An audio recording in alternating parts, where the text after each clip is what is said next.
The moment my son's fingers tightened around my arm, I knew something was wrong. It wasn't the grip itself. It was the tremble behind it. The quiet panic in a boy who had never been afraid to speak his mind. He leaned in close, so close I could feel his breath shake against my ear, and whispered words I still haven't been able to forget. "Dad, please don't let me marry her." The room around us was glowing. Soft lights, gentle laughter, glasses clinking in celebration. Everyone thought it was the perfect night, the rehearsal dinner, the final step before a life he had chosen. But in that moment, nothing felt perfect anymore. I turned to look at him, expecting a smirk, maybe nerves, maybe cold feet. That's what people say, right? Weddings make people nervous. But his face, it wasn't nerves. It was fear. And not the kind you brush off. The kind that settles deep in your chest and refuses to leave. My son, Ayan, had always been steady. Even as a child, he was the one who thought before speaking, who held things together when others fell apart. After his mother passed, it was just the two of us.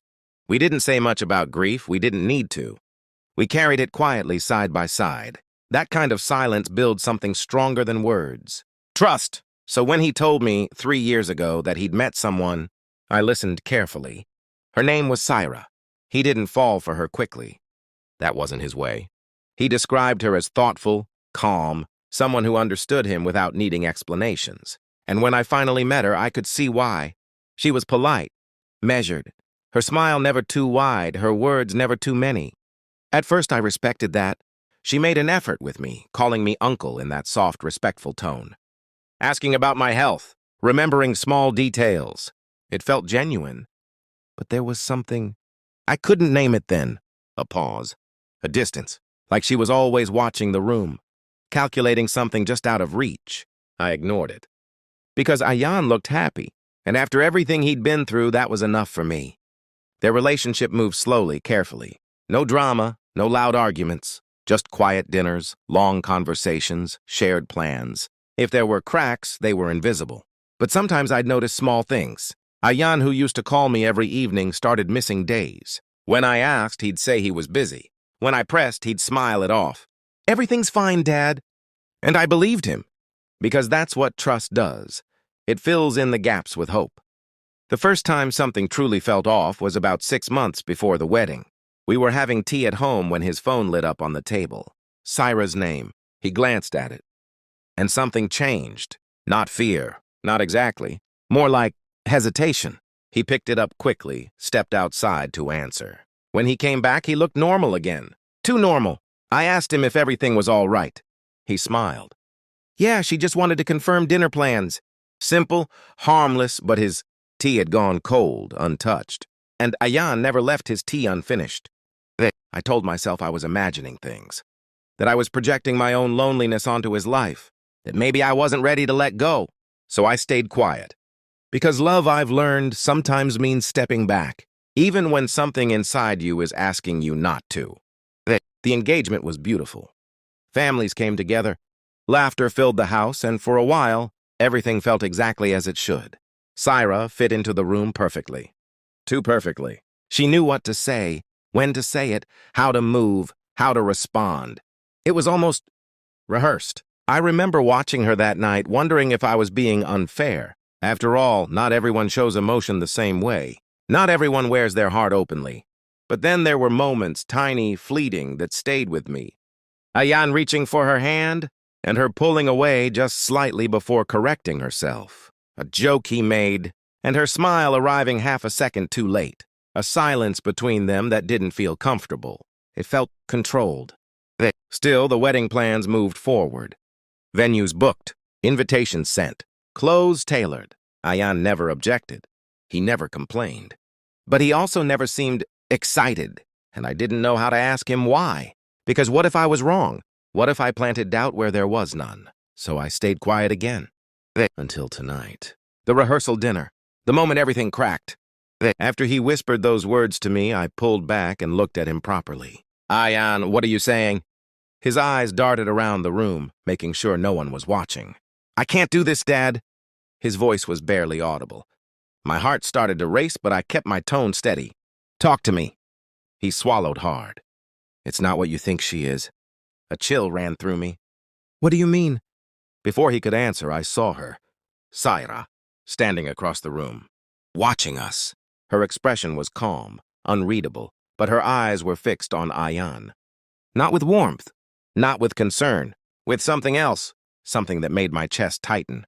Ayan followed my gaze and immediately stepped back from me, too quickly, like he'd just realized something. "Don't say anything," he whispered urgently. "What?" "Please, not here." "Not now." His grip on my arm loosened, but the tension didn't leave him. "They're all watching." I glanced around. Everyone was laughing, eating, enjoying the night. But suddenly it didn't feel like a celebration anymore. It felt like a stage. And we were the only ones who knew the script was wrong. I turned back to him. "Ayan, you need to tell me what's going on."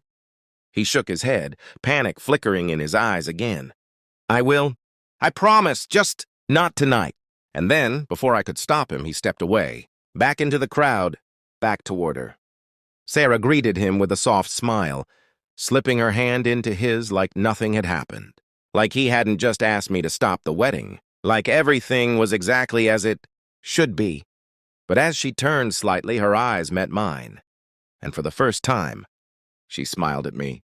Not politely, not warmly, but knowingly. As if she already understood something I didn't. As if she knew I wouldn't stop what was coming. And that's when I realized something that made my stomach drop. This wasn't fear of marriage. This wasn't doubt. This was something else entirely. Something Ayan was too afraid to say out loud. And somehow, Sarah already knew I didn't sleep that night. Not even for a minute. The house was too quiet. But my mind wasn't. Every second replayed itself, the grip on my arm, the tremor in Ayan's voice, the way Sarah had looked at me. That look. It wasn't anger. It wasn't even surprise. It was certainty. As if she had already calculated every move on the board, including mine. The morning came too quickly. The wedding day, the day that was supposed to be the happiest of my son's life. I stood in front of the mirror adjusting my collar, staring at a reflection that didn't feel like mine. My hands were steady, but everything inside me wasn't. Ayan hadn't called. No message. No explanation. Just silence. And that silence was louder than anything he could have said. The venue was already alive when I arrived. Soft music floated through the air, flowers arranged perfectly, guests dressed in their best smiles. It was beautiful, almost painfully so. I spotted Ayan near the far end of the hall, dressed, ready, standing still. Too still. When our eyes met, he walked toward me, but there was no relief in his face. No comfort, only pressure. "Dad!" His voice was low, controlled. Like he was holding something back with everything he had. "We need to talk now." I didn't waste a second. We stepped away from the crowd, down a quiet hallway where the noise faded into a distant hum. I turned to him. "This is your last chance to tell me what's going on." He ran a hand through his hair, pacing once before stopping in front of me. "I tried to ignore it," he said. "I thought it was just me overthinking, stress, expectations, but it's not." "Then what is it?" He hesitated. And that hesitation told me everything I needed to know, whatever he was about to say. He was afraid of it. "Dad, she doesn't love me." The words landed heavy and cold. I didn't respond immediately. Not because I didn't believe him, but because I needed to understand. "Why would you say that?" His jaw tightened. "Because I've been paying attention." A pause. At first she was perfect, too perfect. Always saying the right thing, always agreeing. I thought I was just lucky. His eyes shifted like he was replaying something painful. But then I started noticing patterns. The way she talks to people when she thinks I'm not around. The way she reacts when things don't go exactly how she planned. I felt a slow, sinking weight in my chest.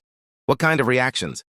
He looked at me, and for the first time, there was something raw in his expression. Cold, calculated, like everything is a transaction. My mind went back. Every moment I had brushed aside, every instinct I had silenced. "You should have told me sooner," I said quietly. "I didn't have proof," he replied. "Just feelings.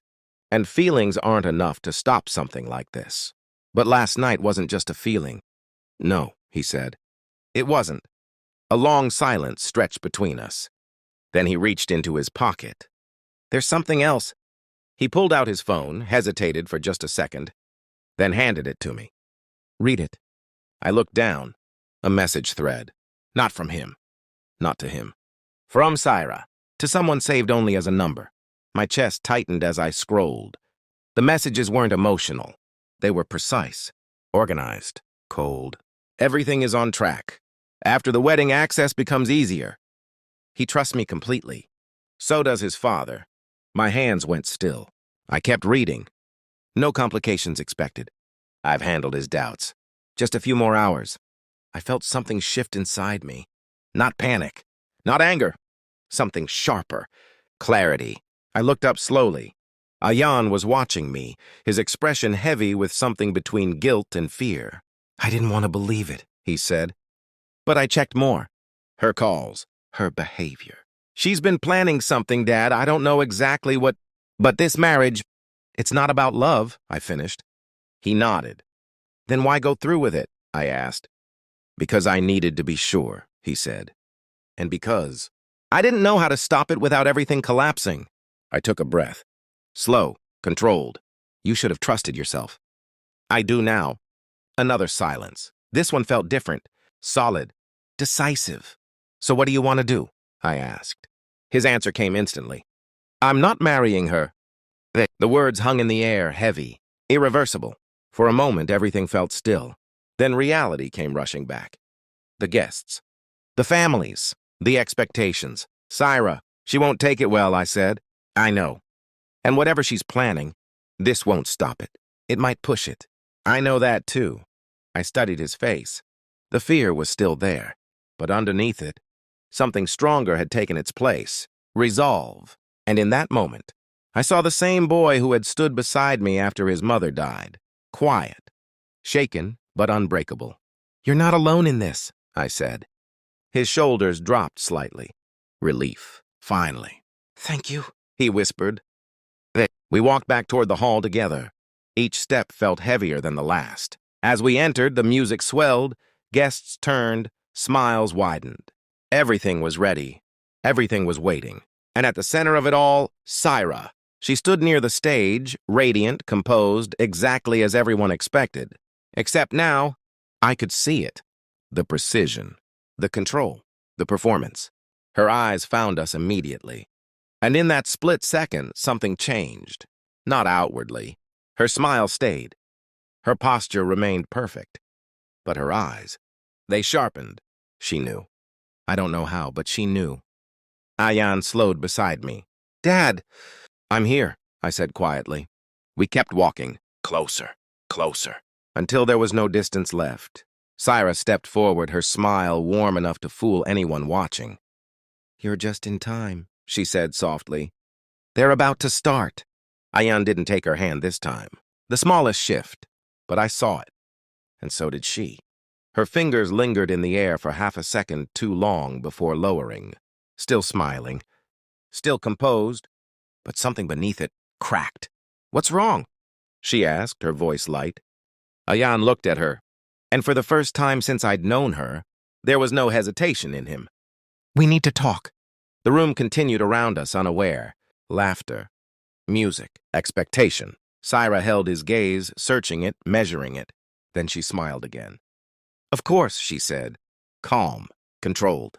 Let's not keep anyone waiting too long. But as she turned slightly, her eyes flicked toward me again. And this time, there was no softness left in them. Only calculation. Only awareness. And something else. Something colder than anything I had seen before.